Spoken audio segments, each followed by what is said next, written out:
13টা বছর আমরা নির্যাতন সহ্য করলাম। আপনি বললেন প্রতিবাদ করা যাবে না, প্রতিবাদটাও করলাম না। আমার কত সাহাবীরা শাহাদাত বরণ করছে। সুমাইয়া রাদিয়াল্লাহু তাআলা আনহা নামক একজন মহিলা সাহাবী সর্বপ্রথম উনি শাহাদাত বরণ করছে। আবু জাহেলের আঘাতে শাহাদাত বরণ করলো। বেলালের পিঠের চামড়া নাই, খাব্বাবের চামড়া নাই, অসংখ্য সাহাবীরা আঘাতপ্রাপ্ত। এই 13টা বছর নির্যাতন করলো রে।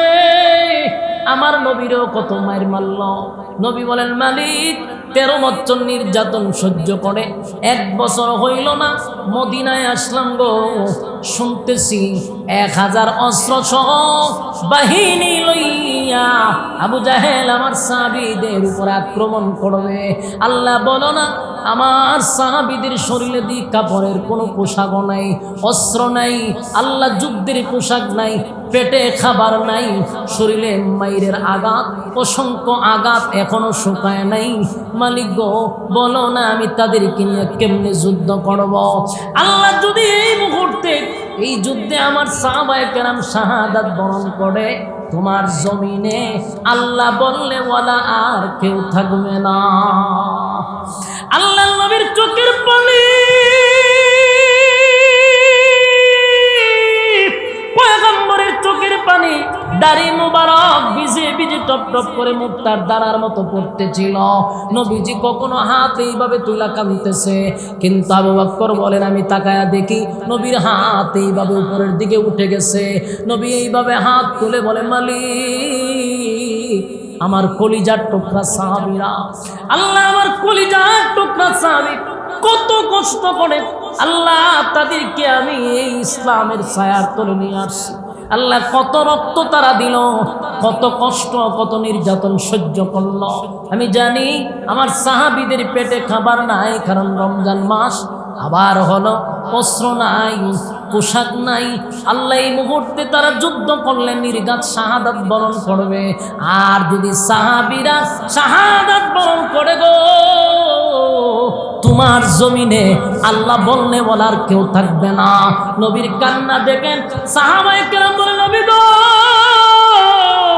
আপনার কান্না যদি দেখি আমরা আর স্থির থাকতে পারি না। নবী আপনি কাঁদেন না, আপনার কান্না বরদাস্ত করা যায় না। হযরত আবু বকর বলে, নবী আপনি যদি কাঁদেন বলেন না, সাহাবীরা কোথা থেকে সাহস পাবে? আপনি চোখের পানি মুছেন, কাঁদেন না। আপনি কাঁদলে আমরা ভয় পাবো, সাহাবীদের মন ভেঙে যাবে। আপনার কান্না কেউ বরদাস্ত করতে পারে না। তখন নবীজি আমার দিলে সাক্ষী দেয়, আপনার মালিক আপনার একা একা ছেড়ে দিবে না। আমার মনে সাক্ষী দেয়, আপনার মালিক আপনার সঙ্গে থাকবে। জোরে কোন সুবহান। আর যুবক ভাইরা, হাবিবে কিবরিয়া কান্না শুরু করে দিল। সাহাবায়ে কেরামরা নবীর সামনে এসে দাঁড়াইল। আল্লাহর নবী বলেন, সাহাবীরা রে শুনছনি, আবু জাহেল তার 1000 বাহিনী নিয়া অস্ত্র লইয়া আমাদের সঙ্গে যুদ্ধ করার জন্য আসতেছে। সাহাবীরা রে তোমরা কি আমার সঙ্গে থাকবা না আমার ছেড়ে তোমরা চলে যাইবা? যুবক ভাইরা, কতটুকু কষ্ট লাগলো, নবীর দিলে আঘাত লাগছে। যদি আমার সাহাবীরা আমার একা রেখে চলে যায়, ঠিক তেমনি ভাবে সাহাবীরা উত্তর দিল, নবী গো আপনি কি আমাদেরকে মূসা নবীর উম্মত মনে করছেন? না, আমরা মূসা নবীর উম্মত নয়, আমরা সমস্ত নবী কুলের সম্রাট, সমস্ত নবীদের নবী, নবী মুহাম্মদুর রাসূলুল্লাহ সাল্লাল্লাহু আলাইহি ওয়াসাল্লামের উম্মত। সুতরাং আমরা আপনার ডাইনে থাকবো, বামে থাকবো, পিছনে থাকবো, সামনে থাকবো। একটা তীরের আঘাত আপনি নবীর শরীরে আমরা বেঁচে থাকতে পড়তে দিব না। আমার যুবক ভাই, আল্লাহর হাবিব যখন কান্না শুরু করলো, বারবার আসমানের দিকে তাকাইয়া কাঁদলে, এমনি জিবরাইল আলাইহিস সালাতু ওয়াস সালাম নবীর সামনে চলে আসলো। আয়েশা বলে, বন্ধু কেন কাঁদেন? আপনার কান্না আমার মালিক বরদাস্ত করতে পারে না। পয়গম্বর, আল্লাহ বলেন আপনি যেন না কাঁদেন গো, কেন কান্দেন, কেন কান্দেন, কেন কান্দেন? আল্লাহর নবী বলেন, জিবরাইল রে কেন কানব না, 13টা বছর নির্যাতন সহ্য করলাম, কত সাহাবী শাহাদাত বরণ করলো, আর কিছু সংখ্যক সাহাবী নিয়া আমি মদিনায় আসলাম, 1টা বছর হলো না, আমার সাহাবীদের শরীরের গা শুকাইল না। আবু জাহেল 1000 বাহিনী লইয়া যুদ্ধ করার জন্য মদিনায় আসতেছে, আর যদি সাহাবীরা শাহাদাত বরণ করে আমি কার কাছে দিনের দাওয়াত লইয়া যাইব, আমি আর কারে দাওয়াত দিব? এই জমিনে তো আল্লাহর দিন টিকবে না, আল্লাহর নাম থাকবে না। এবার কান্না শুরু করছে। জিবরাইল বলে, হুজুর আমার আল্লাহ আপনার কাছে পাঠাইছে, আপনি কি চান? আল্লাহ বলছে আমার বন্ধু কি চায়, বন্ধুরে বলো। বন্ধুর চোখের পানি আমি বরদাস্ত করতে পারি না। এবার নবী বলেন, আমি চাই আমার মালিক আসমান থেকে আমার জন্য বাহিনী পাঠাক। সুবহানাল্লাহ। আল্লাহ বলে, জিবরাইল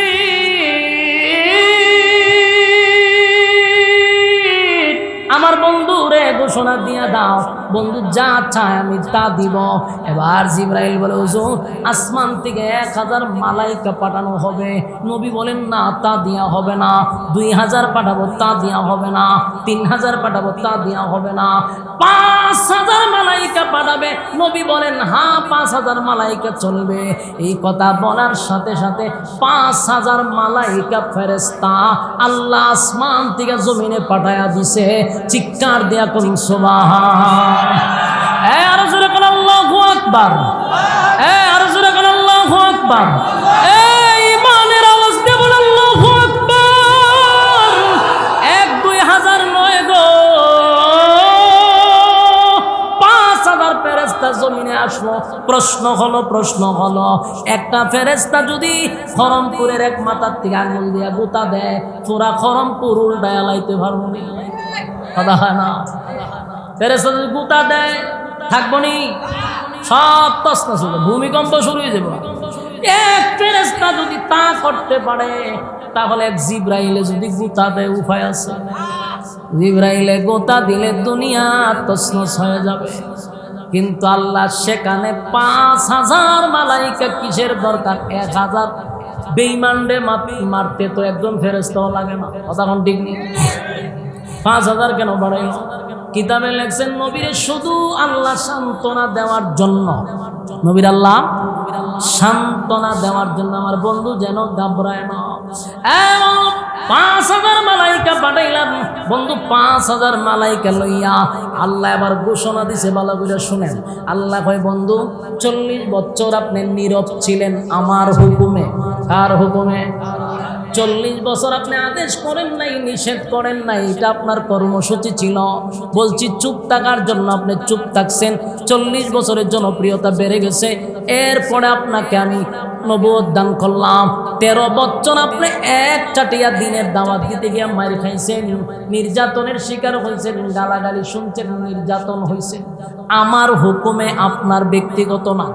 আমি আল্লাহ আপনাকে অর্ডার দিলাম, নির্যাতন একতরফা সহ্য করেন, প্রতিবাদ করবেন না, এটা আমার হুকুম। 40 বছর নীরব থাকা আমার হুকুম।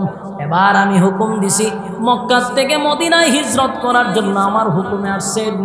আজকে আমি আল্লাহ অর্ডার দিলাম, এতদিন নির্যাতন সহ্য করছেন, এখন আর গায়ে ফাড়া দিয়া যদি কেউ ঝগড়া করে গো, তারে ছেড়ে দিলে চলবে না। এবার আপনার যা কিছু আছে তা লইয়া মাঠে নামেন, মাতার পাগড়ি মাথায় বাঁধেন, জেডি আইব সবগুলারে কুবা শামসুর মতো কুবাইবে। কুবা ইচ্ছা মতে কুবা। ইসলাম খালি মায়ের খাওয়ার কথা কইছে না, মাঝে মধ্যে মায়ের দেওয়ানো লাগে। ওই কথা কয় না, মায়ের দেওয়ান লাগে তো, মায়ের না দিলে সমস্যা। দেখেন না, যত নরম তত সমস্যা। কলেজ ইউনিভার্সিটি বিভিন্ন জায়গায় দেখবেন আমরা বাংলাদেশে অস্ত্র থাকে, এরা পিস্তল লইয়া বাইরে, এরা হক ইসলাম লইয়া বাইরে, ভিডা ভিডি বাইরে মাথা তুই ভেঙে লাই নেতারা। এরা জঙ্গি হয় না, বুলেও হয় না। কিন্তু মাদ্রাসার হুজুরের ফটো মিসওয়াকার একটা তসজি, হে বেড়ারে কয় জঙ্গি, হে বেড়ারে কয় মৌলবাদী। কেন কয়? নরম। হ্যাঁ কথা কয় না দিন, কেন কয় নরম? হুজুরে কইলে অসুবিধা নাই, হুজুরে ফাল্টায় হক ইসলামটা বাইরায় না, হুজুরে তাফরায় দাঁত ফালাই দেয় না, সমস্যা তুই কেন? আমরা মাঝে মাঝে 2-1টা দিয়ে শর্ট পনে দাঁত মাত ফালাই দিতাম, তাহলে আমরাও জঙ্গি হইল না। কথা হয় না? নরম হইলি সমস্যা, মাঝে মধ্যে কুবা শামসুর মতো কুবাই তুইব, কথা হয় না? কত নরম বালা না। 13 বছর মায়ের খাওয়ার পর আল্লাহ কয় ফাগরি মাজায় বাঁধেন, বাঁধছে মাজায় কুবা 1000 আবু জাহিল লাগছে, 1000 অস্ত্র সহ। কিতাবে লেখছে 313টা তরবারি ছিল না সাহাবীদের, অনেকের হাতে খেজুরের ডালা ছিল। আল্লাহ কি সাহায্য করছে দেখেন, কাফেররা দলে দলে ঢুকছে যুদ্ধ করার লাগিয়া, যেই মাত্র ঢুকছে দেহে যে সর্বনাশ, অনেক কাফেররা দৌড়াইয়া ফালাইতেছে। তো একজন থেকে ফালাস করে ফালাইতাম না, তরবারি তুলে একটা লামে 70টা। আল্লাহু আকবার বলেন। এরা মনে করছে আমরা অস্ত্র আছে, শক্তি আছে, পোশাক আছে, যুদ্ধের মাঠে যখন ঢুকছে এরা একটু দৌড়ে, আর এক কাফের জায়গায় দৌড়স করে লক্ষণ বালা না। তরবারি দেখছি একটা, কিন্তু লামে 70টা। একেবারে কুচি কাটা করতেছে, কুবা ইচ্ছা মতো, যেটা ঢুকে কচু কাটার মতো কুবাইতেছে। সাহাবায়ে কেরাম তরবারি নেই, এইভাবে ঢুকে আর আমরা কচি কাটার মতো উরুম দুরুম 1000 রেসাইজ করে লাইছে। সুবহানাল্লাহ। এটা কি আর গায়ের জুড়ে না ইমানি শক্তি? ইমানি শক্তি সব গায়ের জুড়ে না, কিছু কিছু সময় ইমানি শক্তি লাগবে, কথা হয় না? আমরার সমস্যা হলো অতি ভক্তি সুরের লক্ষণ। আমরা আর উজুরের মধ্যে মাঝে সমস্যা আছে। আমরা মনে করছি যে আমরা আল্লাহ বানাইছে শুধু মসজিদও থাকবার লাগে, তসবিহ আতলে সুবহানাল্লাহ বলার লাগে। আমরা এই খামই লাগে, আর কোনো খামা লাগে না। আমরা সর্বদিকে অলরাউন্ডার হওয়া দরকার, কথা কাটা দিই। এটা না ফাগরি দেখলো কি তা কয় মৌলবাদী, টিটকারি মস্কারি করে। বাস্তব না বাস্তব? অস্ত্র থাকে ভার্সিটিতে আর কুজায়া মাদ্রাসাতে। বাস্তব কইছি না বাস্তব কইছি? হ্যাঁ, সত্য না মিথ্যা? কথা খাড়া। বাস্তব না বাস্তব? কেন বাস্তব না? কারণ আমরা নরম বেশি। বাস্তব না অবাস্তব? নরম নরম। পাগড়ি মাথায় পাঞ্জাবি গায়ে দেখে যদি লোকে উগ্রবাদী জঙ্গিবাদী বলে আমায় ডাকে। পাগড়ি মাথায় পাঞ্জাবি গায়ে দেখে যদি লোকে উগ্রবাদী জঙ্গিবাদী বলে আমায় ডাকে। দুঃখের সীমা নাই আমি কি করে বোঝাই, দুঃখের সীমা নাই আমি কি করে বোঝাই। আলেমরা কেউ উগ্রবাদী জঙ্গিবাদী নয়, আলেমরা কেউ উগ্রবাদী জঙ্গিবাদী নয়। পাগড়ি মাথায় পাঞ্জাবি গায়ে দেখে যদি লোকে উগ্রবাদী জঙ্গিবাদী বলে আমায় ডাকে। কথা কয় না? আপনারা যে আওয়াজ দেন এলিয়েতে আমরা ডাকে। আওয়াজ যত শক্তিশালী হইব এরা পিছন দিয়ে বাতাস তত বেশি বেরিব। এমনি কিন্তু আবার ডরায়, কথা কয় না? দি মৌলবীরারে ডরায়। আন্দোলন সাঙ্গা হয় না মৌলবী ছাড়া, ঠিক নেই? পাগড়ি মাথায় পাঞ্জাবি গায়ে দেখে যদি লোকে উগ্রবাদী জঙ্গিবাদী বলে আমায় ঢাকে। দুঃখের সীমা নাই আমি কি করে বোঝাই, দুঃখের সীমা নাই আমি কি করে বোঝাই। আলেমরা কেউ উগ্রবাদী জঙ্গিবাদী নয়, আলেমরা কেউ উগ্রবাদী জঙ্গিবাদী নয়। অস্ত্রের গোদাম রেখে কলেজ ভার্সিটিতে, অস্ত্রের ওই গোদাম রেখে কলেজ ভার্সিটিতে। বাস্তব না বাস্তব? যত গুদাম, যত হক ইস্টাম আর যত পিস্তল সব তাই ভার্সিটি। বাস্তব না? অস্ত্রের ওই গোদাম রেখে কলেজ ভার্সিটিতে আর সব কুজায়া মাদ্রাসাতে। বাস্তব না বাস্তব? কুজায়া মাদ্রাসার ভিতরে যে মাদ্রাসাত গেলে সর্বোচ্চ না হয় কুরবানির সময় যে কয়েকটা চুরি তাইডি পাওয়া যায়। বাস্তব না? আর কলেজে গিয়া দেখেন হক ইস্টাম, ওই রান্দা চুরিয়ারা কি কুরবানি দেয় কেন? এরা মানুষ জবাই করে, হেরারও জঙ্গি কস্তা কেন? কারণ এরা যে নেতা জঙ্গি হইব পরের দিন দেখবেন নেতার আর দাঁত নাই, কথা কইব। আর মাদ্রাসার হুজুররা তসবিহ পড়ে মসজিদে পাঁচ ওয়াক্ত নামাজ পড়ার সুযোগ পায়, এরা জঙ্গি মৌলবাদী দেখে বইতে। ও নেতারাও মৌলবাদী করে। জানি না রে কেন বাংলাদেশে মৌলবাদ ছাড়া, হুজুর ছাড়া কোনো আন্দোলন সফল হয় নাই। এই বাংলাদেশে টেকনাফ থেকে তেতুলিয়া সবচেয়ে বেশি রক্ত দিছে আলেম ওলামারা। বাংলাদেশের কোনো বিপদ যদি সামনে লাল দেখা যায় তখনই পাশে দাঁড়ায় মৌলবীরা। মৌলবীরা তোমার এত খারাপ লাগে, বিপদও বললে যে মৌলবী ছাড়া চলে না। দ্বিতীয়বার দেশ স্বাধীন হওয়ার পরেও অসংখ্য হাজারো আলেমদের রক্তের বিনিময়ে তৃতীয়বার বাংলাদেশ স্বাধীন হয়েছে। এই 16 বছর বাংলাদেশের অসংখ্য আলেমরা নির্যাতিত, আয়নাঘরে বন্দী, বিভিন্ন জায়গায় ব্যারিকেড ভেঙে উলামায়ে কেরাম মাঠে ময়দানে নামছে, তখন বুঝি আলেমরা দরকার ছিল, আর এখন দরকার নাই। হ্যাঁ, সব সময় আমরারে মাইনাস করে, সব সময় আমরারে মাইনাস করে, কিন্তু বিপদে বলে আমরা ডাকি। এই জন্য ইসলাম বলে শুধু মায়ের খাইও না, মায়ের দিও। কথা হয় না? ওই 24-এ উলামায়ে কেরাম মায়ের দিয়া দেখাই দিছে, মায়ের দিছে। কথা হয় না? মায়ের খালি খাওয়ার না দেও না, আপনি নবীর 3টা অধ্যায় খালি পড়বেন। ভাই আমি কয়ে গেলাম 3টা অধ্যায় পড়বেন। আপনি শুধু মাক্কি জিন্দিগিটা পড়েন আর মাদানির জিন্দিগিটা পড়েন, শুধু 2টা পড়ে দেখেন। একটাতে খালি ধৈর্য আর একটাতে মায়ের দেওয়ানো আছে। যতটা যুদ্ধ এরপরে করে গেছে, একটা যুদ্ধেও বেঈমানরা জিততে পারে না। কথা হয় না? আল্লাহর হাবিব সেদিন যুদ্ধের ময়দান থেকে সাহাবায়ে কেরামদেরকে লইয়া যখন গেছে, অনেক সাহাবীরা খেজুরের ডাল লইয়া ঢুকছে, তরবারি নাই ডাল লইয়া ঢুকছে। কিন্তু ডাল যখন উপরে নেয় তো লামে 70টা তরবারি। কাফের রাইতা দেখে জাগা তুলছে, অসংখ্য কাফের জাহান্নামে চলে গেছে, কিছু কাফের বন্দী হয়েছে, কিছু কাফের পালায়া গেছে। আল্লাহ ইসলামকে বিজয় দান করেছে। সুবহানাল্লাহ। বিজয় এমনি আসে নাই, বিজয় আনতে হবে পরিশ্রম করে, ঠিক কিনা বলেন? এই জন্য আল্লাহ কি বলছে, ইয়া আইয়ুহাল মুযাম্মিল কুমিল লাইলা ইল্লা কালিলা নিসফাহু আও ইনকুস মিনহু কালিলান আও জিদ আলাইহি ওয়া রাত্তিলিল কুরআনা তারতিলা। আল্লাহ বলে যে আপনি কম্বল লইয়া শুয়ে থাকলে হবে না, আপনারা যে মিশন নিয়ে আমি পাঠাইছি, এই মিশন সাকসেস করতে গেলে কাজ করতে হবে। আর এই কাজ করতে গিয়ে মাঝে মধ্যে আমি আল্লাহর দরবার আপনাকে দাঁড়াইতে হবে, মানে তাহাজ্জুদের নামাজে দাঁড়াবেন আর কোরআন তেলাওয়াত করবেন। আমরা রাজি আছিনি? কথা হয় না? তো কোরআন তেলাওয়াত যদি করি, এটা কি সহি শুদ্ধ দরকার আছেনি না? মনে যেমনে যেমনি নামাজ পড়বে। নামাজ পড়তে গেছেন মসজিদে, তো আমার ভিতরে এটা থাকতে হবে যে আমার তেলাওয়াতটা যেন সহি হয়। আর নামাজ পড়ার জন্য ফজরের সময় উঠছেন এত কষ্ট করে, উইটা যদি আমরা নামাজ পড়লেন, নামাজই যদি হইল না, তাহলে নামাজ পড়ে কি করবে? নামাজ ভঙ্গের কারণ 19টার মধ্যে প্রথমই হলো নামাজ অশুদ্ধ করা। এই জন্য আমাদের প্রথম হলো আমরা নামাজটাকে সহি শুদ্ধ করতে হবে। কথা হয় না? জীবনের শেষ নামাজটাও আমার রাসূল 2জন সাহাবীর কাঁধে ভর দিয়া পড়ছে। কথা বুঝতেছেন? এই ওয়াফাতুল নবী, যেদিন নবী দুনিয়ার থেকে বিদায় হয়ে যাবে, সেদিনও কিন্তু নবী নামাজের জন্য মরণাপন্ন। আর 1-2 দিন পরে নবীর ওফাত হবে।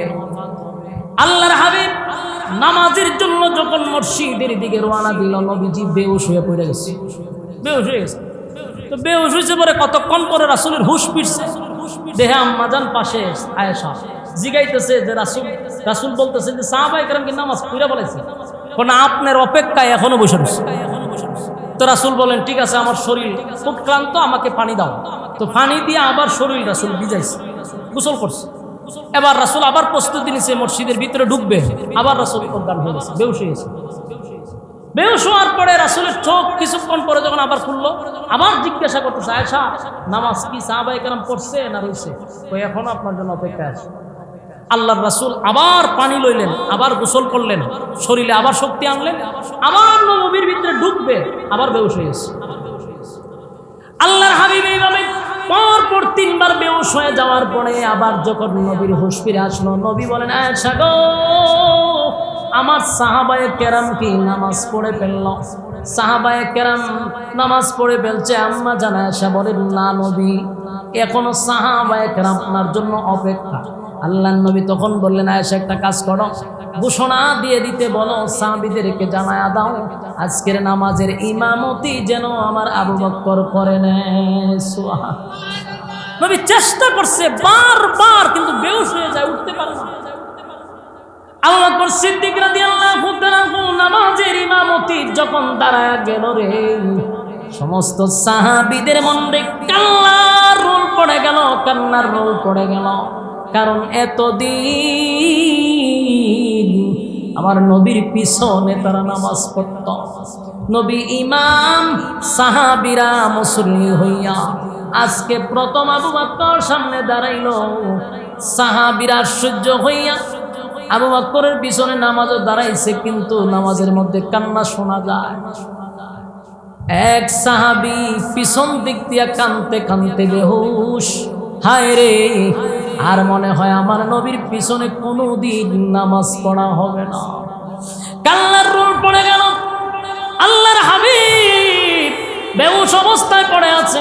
হুজরা শরীফের ভিতরে নবী বেহুশ, নবী বেহুশ, নবী বেহুশ। একবার নয় গো, তিনবার নবী বেহুশ হয়ে গেছে। এরপরে আবু বকর নামাজ পড়াইলেন। পরের দিন আল্লাহর হাবিব বেহুশ অবস্থায়। এরপর নবীজি আবার গোসল করলেন, নামাজে যাবেন কিন্তু দাঁড়াইতে পারে না।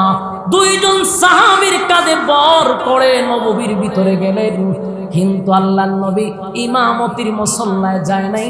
আবু বকর সরে গেলেন, কিন্তু নবী ইশারা দিলেন, আবু বকর নামাজ চালায়া যাও, নামাজ চালায়া যাও। নবী পিছন দিকে দুইজন সাহাবীকে বর দিয়ে নামাজ আদায় করলেন।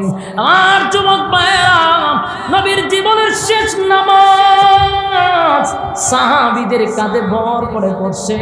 আল্লাহর হাবিব সেই নামাজ পড়ে যখন হুজরার ভিতরে চলে গেল, নবীর প্রচন্ড বুকেও ব্যথা, মাথা বার হয়ে আসে। নবী হুশ, কখনো বেহুশ। একটা সময় নবীর হুশ ফিরার পরে আবার তাকায়া দেখে আম্মা জান আয়েশার সামনে বসা। আল্লাহর নবী বলেন, আয়েশা গো,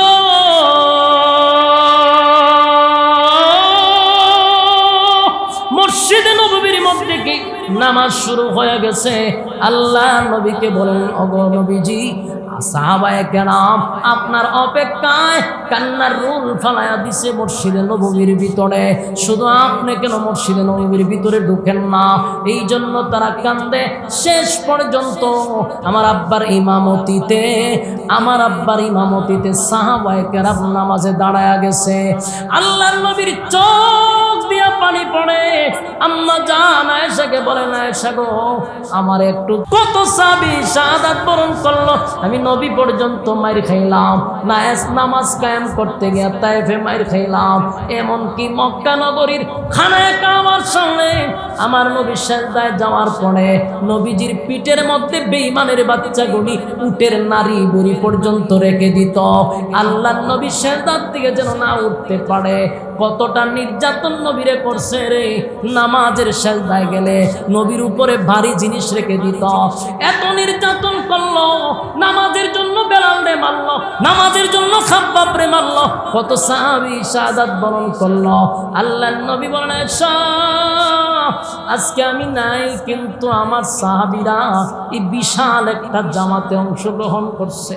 এই দৃশ্য দেখে আমি আর চোখের পানি আটকে রাখতে পারলাম না।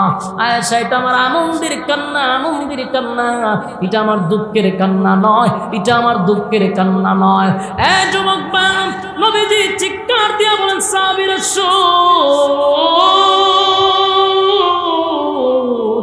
নামাজ এমন একটা ইবাদত, সব ইবাদত আমরা করি, কিন্তু নামাজ এমন একটা ইবাদত যে ইবাদতের মাধ্যমে আমার মালিকের সঙ্গে কথা হয়, অন্য কোনো ইবাদতের মাধ্যমে মালিকের সঙ্গে কথা হয় না। কোরআন তেলাওয়াতের মাধ্যমে মালিকের সঙ্গে কথা হয়, নামাজের মাধ্যমে মালিকের সঙ্গে কথা হয়। আল্লাহ বলে, বন্ধু, আপনাকে আমি 7 আসমান টপকাইয়া আর শাজিমে দাওয়াত দিয়া নিয়া বন্ধুরে আপনার পাশে বসাইয়া গল্প করছি। আপনি আমারে দেখছেন, আমি আপনারে দেখছি, কিন্তু আপনার উম্মতেরা দুনিয়ায় তাইকা নামাজের মধ্যে আমি আল্লাহর সামনে দাঁড়াইয়া আমি মালিকের সঙ্গে তারা কথা বলবে। 7 আসমানে আসতে হবে না, জমিনে তাইকা আমি মালিকের সঙ্গে কথা বলবে, আমি মালিকের কুদরতি পায়ে তারা সেজদা দিবে। এই সুযোগ আপনার উম্মতকে আমি দিয়া দিলাম।